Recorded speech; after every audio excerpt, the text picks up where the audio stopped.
Hello, welcome to my channel Conscious Growing, and I'm Matthias. So I guess this one will be a motivational video, so stay until the end. It might be useful to wind up your recovery. And if you hear winding up your recovery, it might sound like something that wants to push forward or wants you to push forward. And in a kind of way it's true, but it's not pushing forward in the way most people with chronic illness have done in the past, like pushing themselves to the limit and then get exhausted, get chronically ill, full of fears and so on. So for some reason we got there, but now I want to give some ideas of how to move with more clarity through this process of recovery. So it doesn't matter in which stage you are, it can be useful for every period, every stage of your recovery. So one of the things I observed, and I'm going to start with this, is that because this is not a linear process, because symptoms come and go, fear gets stronger at times, anxiety is more intense at times. What easily happens is when people go through this process, and it doesn't matter which tools they use, it always happens that you have some flares, some peaks, some more intensity. Some old symptoms come back sometimes. Symptoms become more intense again. And this is the most important point, because there most people get frustrated again, thinking, oh no, I'm back to square one, and all these kind of worries. And instead of seeing this as an opportunity, most people get stuck there. And because they get stuck at this point over and over again, this whole process can last longer than needed. And I know that I am triggering something if I say something like this right now. But let's come to the part of clarity and the motivational part. So what I observed is, and I always can speak from my own experience because I went through this, and I had the darkest moments. I had periods where I thought I couldn't go on living. It's all too hard to bear. I didn't see any future. And not only every now and then, I'm really talking about like dark periods on this path. So one of the things that easily happens is when you start to give yourself some structure, and you follow this structure for quite a bit, and then when it happens that symptoms come back, symptoms get more intense, fear is stronger than ever, we're pulling back, we are shrinking again, and shrinking also in this physical sense. We are, oh no, it's coming again. So we clench our teeth and we tense our shoulders and so on, and we don't want it. There's this resistance. We don't want it. And then at this point, people, and I include myself, get easily distracted again. So you start your avoiding mechanisms again. You start doom scrolling again. You try to find a new solution and so on. And so many people on this path, they try this and that, and they do brain retraining, and then for some it worked, for some it doesn't work. And if it doesn't work, you try to find some new solution and tools and so on and so on. And what I find is something very important, and this has to happen at a certain point in your recovery. You need to make a firm decision, and you need to change your mindset. And with a mindset, I mean,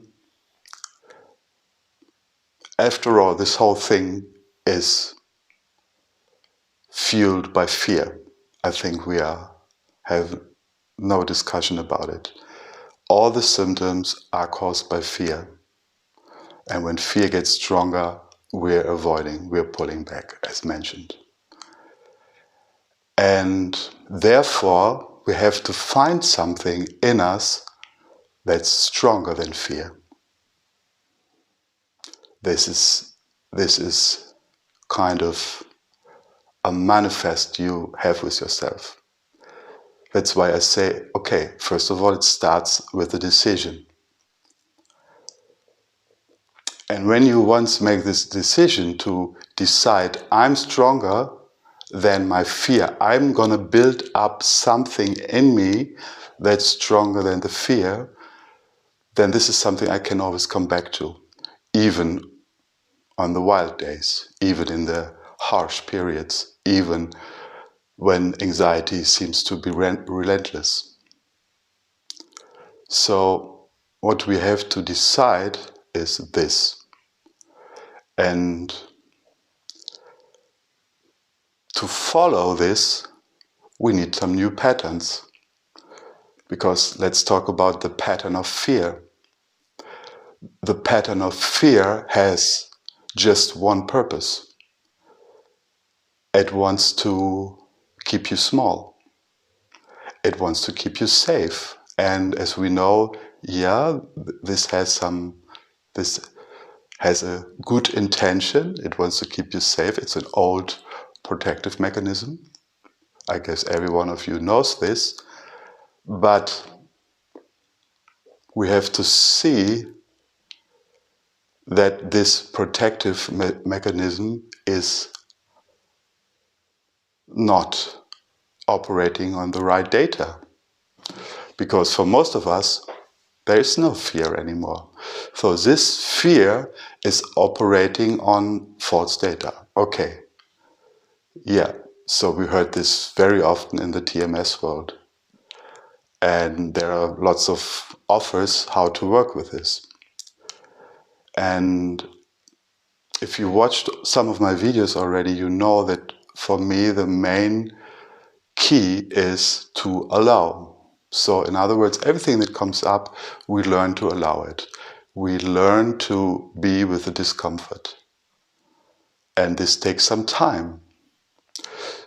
So if we come back to the nature of fear,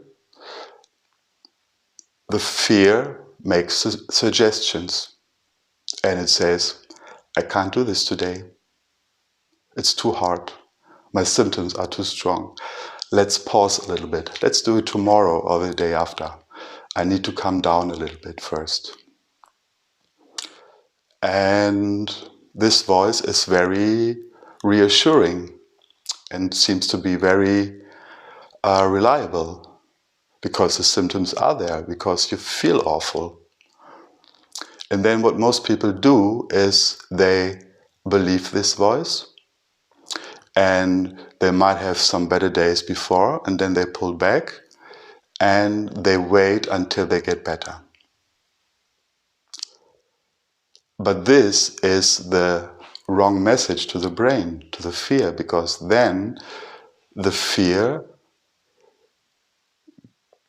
gets its confirmation. Yeah, today is a bad day. Today the symptoms are high. I can't do these kind of things. So what happens then, we have a good intention, and it sounds like a good intention, and what we are doing, we're pulling back, so to speak. And then most of us are staring at their symptoms, staring at their fear, taking out the magnifying glass, lying on their bed, lying on the sofa, thinking about what went wrong the last couple of days, what might cause the flare-up, and so on. And then we are occupied again, and then we're feeding the fear. We're showing our brain that, yes, you are right, fear, you are right, brain. We feel so bad today, we can't do anything, or much, much less, and then we are in the fight or flight state again. Because we're showing our brain that there's some kind of a threat. Something is there we can't bear, we can't stand. So we're pulling back. And I'm sure you observed this within you if you're on the recovery path for quite a while already. I'm sure you know this pattern for yourself. And I'm sure you also see that something in you is saying something is not right about it. Because what happens is, and this is science, this is some science evidence, is like when a person is in a constant state of fight or flight, of fear, then the amygdala, this little organ, our brain, this is producing all this fear, is shrinking. The brain, parts of the brain are shrinking because we can't think properly anymore. Our rational thinking is all over the place. We are occupied by this amygdala. Sometimes they call it an amygdala hijack. Means you are totally overwhelmed with your feelings, your emotions, the thoughts that are produced by this part of the brain, because it uses all its primal means to keep you stuck, to keep you in this fight or flight. So therefore, from my point of view, it's very important to, first of all, to understand this, and then to drive a new strategy. Because if you continue with this kind of strategy, like, okay, I have some better days, I'm quite okay with the progress, and it feels not too bad, and I have the feeling, yeah, I'm on the right path, and so on, and all of a sudden this hijack comes, or this intensity of the symptoms comes back, and then you're all over the place again, and then you think you have to pull back, and you try to calm yourself down, and nothing is working. So from my experience, we need something else. And this something else is we have to rebuild some strengths in us. And how we do that? It needs some consistency, first of all. Yeah, and this word consistency is mentioned all over the place. You always hear this. But then you get all these suggestions in all these brain rewire programs and so on. And then some of you, they follow it for a while, and then you say, okay, my symptoms got a little bit better, but I still feel this fear, and the fear even got stronger, and nothing really worked, and so on. And from my point of view, you need to become your own CEO again. And how do you do that? You do that by creating new patterns. And what I observed from my own recovery is like, I was quite functional before I got this illness.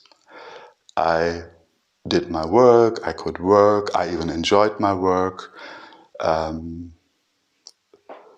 The relationship, good. I had some nice colleagues and friends, and life seemed to be okay. But then when I got this virus, that was in my case, my whole world crashed.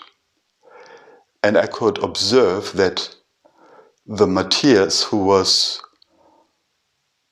enjoying his life, more or less, and okay, we can go deeper in it. I see reasons why I end up in this illness, but what I want to point out here is that from someone who was functional and was physically in a good shape and so on, this part of my brain took me over within 2 weeks. And I was just like, really, like, this word hijack really happened in the depths of its meaning. It really got me. And then all of a sudden I was full of fear. I wasn't able to function anymore. I was bedbound. I could do anything. I was so sick.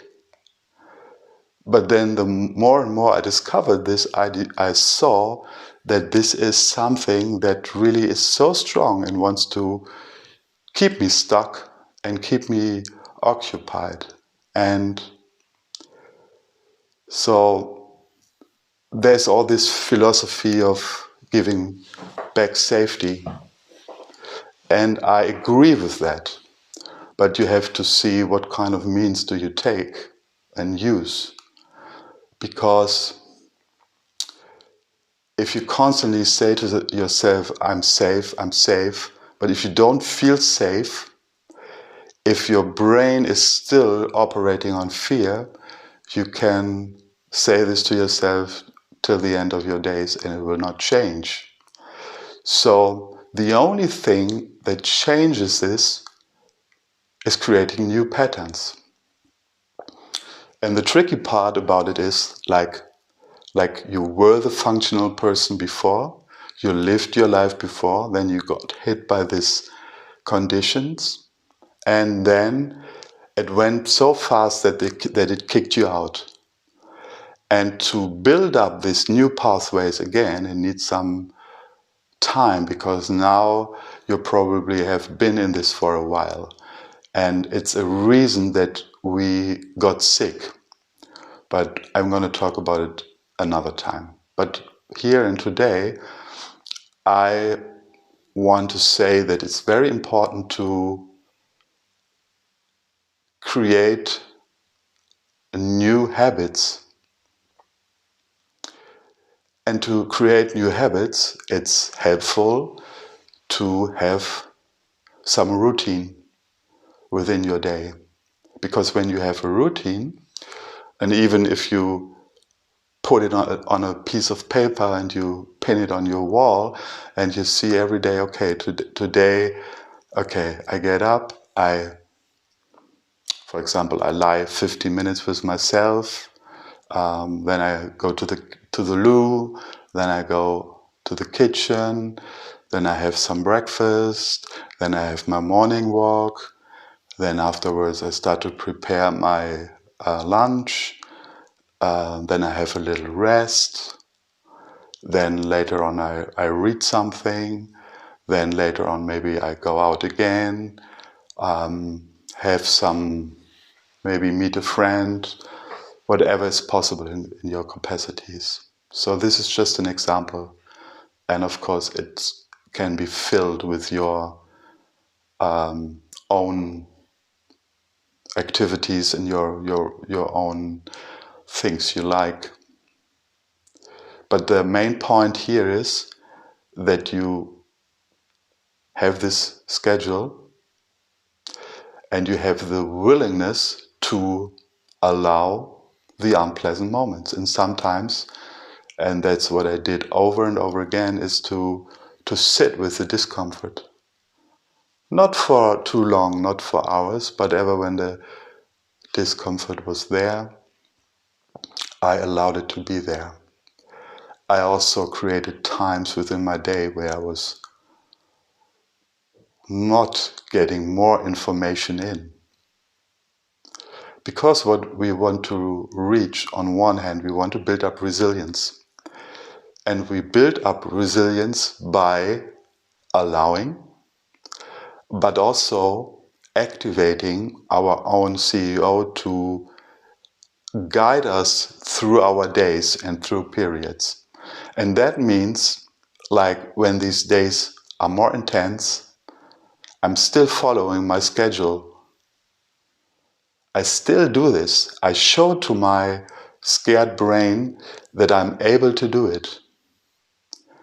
And at a certain point, I realize it's very important and good not to pull back, not even for a day. Because the voice of fear will creep in and will say, look how awful we feel today, we can't do anything. Look how fatigued you are, look how tired you are. I can't cope with this. We need to pull back. And this is very tempting, of course. And we think, yeah, we need some comfort. We need to comfort us a little bit. But by this illusion of giving ourselves comfort, the fear gets stronger again. And this might mean you follow your schedule for a while, you have times you spend silent with yourself, you build up a stronger mindset. And by stronger mindset, I mean you make decisions. I let it be there. I let the fear be there. I let the symptoms be there. But this is my doorway. This is the next step along my day. And I practice this over days, weeks, and even months. So I'm the CEO, and no matter what happens, no matter what's there, I'm coming back to this. And then, of course, this road is bumpy. You will have awful days, and the voice will be louder and will say, come on, let's pull back a little bit. And just to make sure, it is okay to pull back a little bit. Like if it's such a rough day and you're used to walk for 30 minutes, okay, do it a little bit slower on that day. Walk slower. Allow the discomfort to be there while you walk. And maybe you just walk 20 minutes this day or 25. But keep your routine no matter what. Because here's where the magic happens. Because if you do this consistent, you will make progress. You will see that you're able, first of all, to sit with it. Then you also see that you make progress. You also will feel that you get stronger. You will make the most progress on these days where it feels impossible. And you just do it in your own speed. And with this, you are in your own bubble in some kind of way. You have your field where you build up resilience. And then there comes the outer world. So when you're in this, and if you're more in the outer world, just take care where you spend your energies. Let's say if you're consumed by too much people that just chit chat with you and you feel this is exhausting, don't stay for too long. And later on with this attitude, you will realize more and more clearly, I don't want to be in this environment. It's not good for me. It's not supporting my path. It's not supporting these inner decisions. So through this, you will get clarity. And this clarity and it is some kind of a discipline. You need discipline to go through this.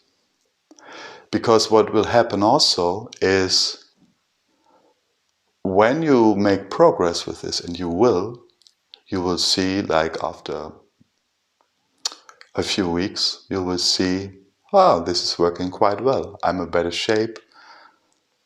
And then it's very tempting to stop it, to stop this routine, because life feels like it's unfolding again and everything seems to be a little bit lighter. And here I want to say, don't be tempted too fast to stop this routine. Keep doing it. And then in the later stages, and I speak about something, commit yourself to do it for 3 months, for example, 90 days. From today on, make the decision. I become my CEO. I create these new routines in my capacities. But from there, I start and I'm gonna do it every day. I'm gonna expand my activities, no matter what, slowly but consistently, but always with this kind of mindset, constantly, every day. And if you feel sick, don't pull back, do it anyway. You know, all the people out there that have success, and I don't want to say we all need to become like, you know, like them, but people who build up something in their life. So there are sometimes examples of people who were born poor into this world, but through some kind of consistency and strength and doing things no matter what, they build up this resilience and they were able to go beyond their fears. But surely they had fears in the beginning. When you start with nothing, when you start at rock bottom and you don't know how your future looks like, then we have to build our own future by thinking. And I go on in this. It's like, if we know that fear shrinks the amygdala and keeps us in this state, we can help ourselves by starting to create mind-blowing thoughts. For example, you see yourself, your perfect self, and you start to build up your perfect idea of yourself. So you spend time along the day sitting quietly and imagine how your future life would look like. What would you like to do? What would you experience in this world? And then your thoughts start to create new pathways. So it's like before the brain was occupied by trying to find solutions for this illness, how to get rid of it, or being caught up in all this rumination and so on. So it's like there was parts of the brain involved that occupied just the survival neural pathways. But now you want to build up resilience, and you build up resilience by building new thought patterns. So instead of trying to get rid of, trying to avoid, you start to create thoughts about your future, about the things you want to do, constantly also. And whenever the fear and the fearful thoughts come in, and they will come, and they will even come stronger, because remember, they still want to protect you. So the storms will come. They will desperately trying to keep you in safety. But in this so-called safety, in your home, in your bed, inside your four walls, you will never recover. And you can do all the brain retraining techniques you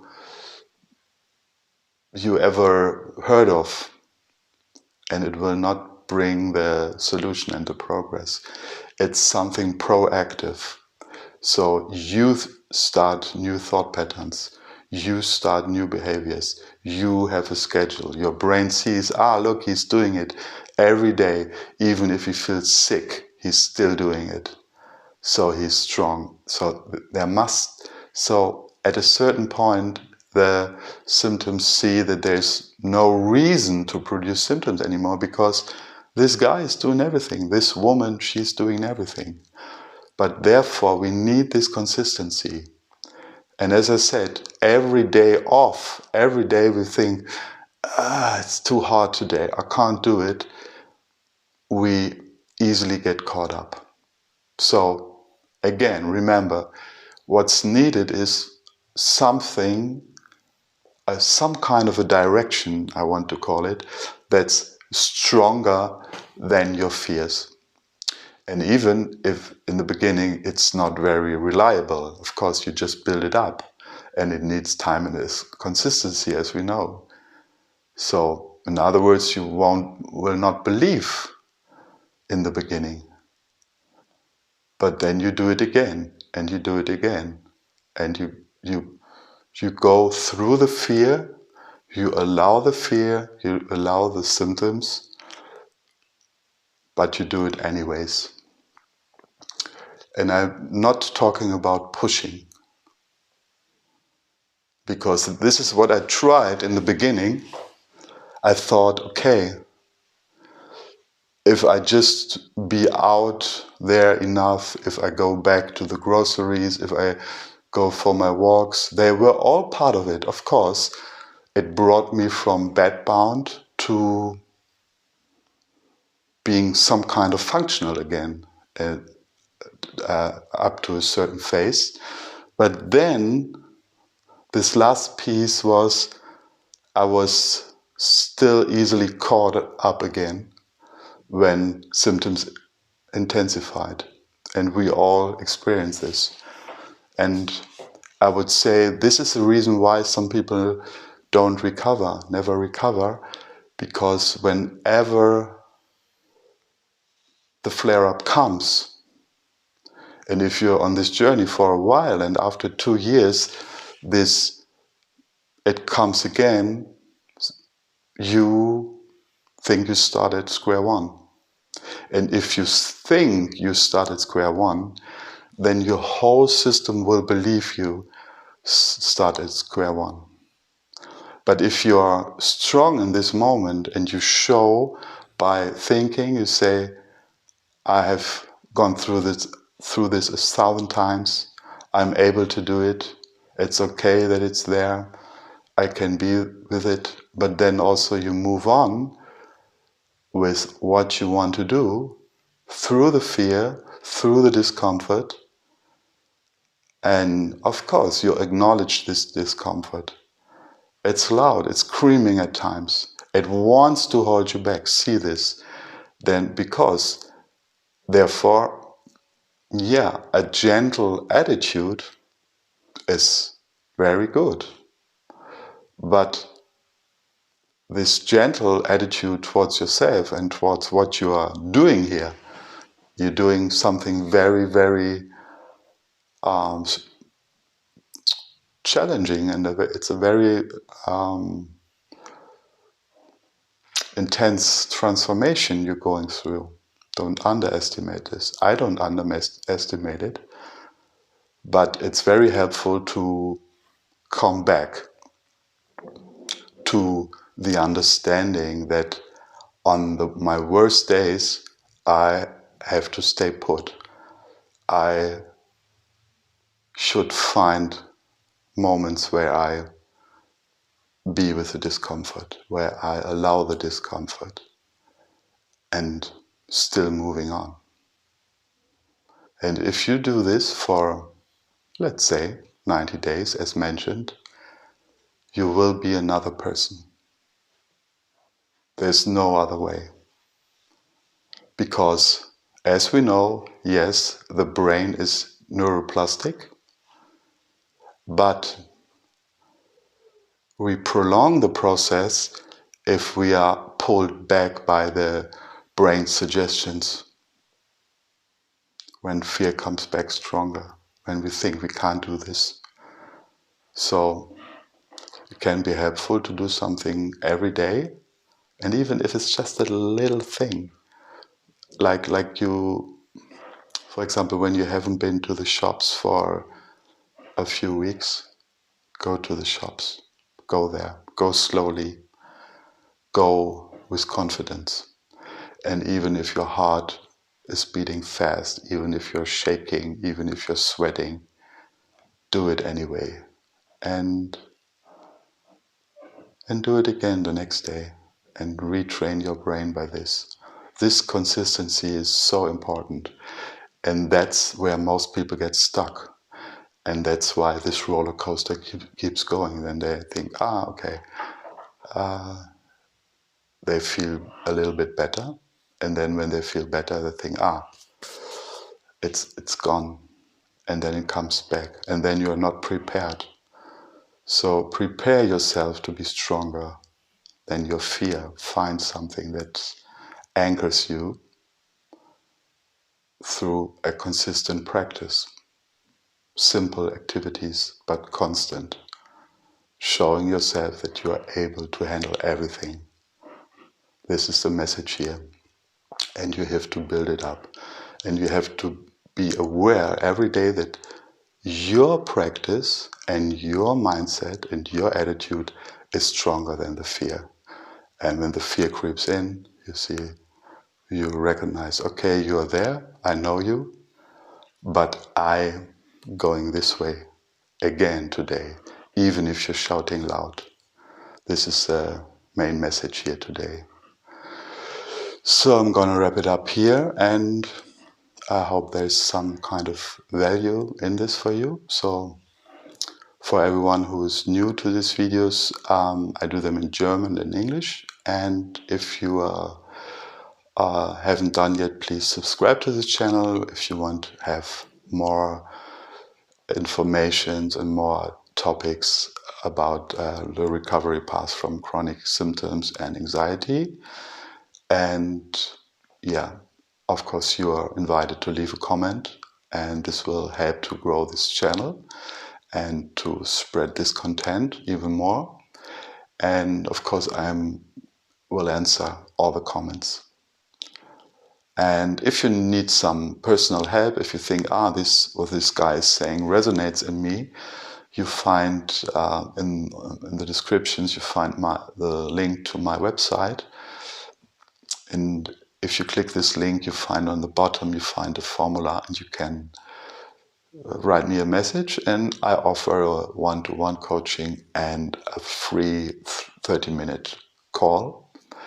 And if you're interested in that, please check this out too. And yeah, I wish you all the best for now, and stay on course. We talk soon.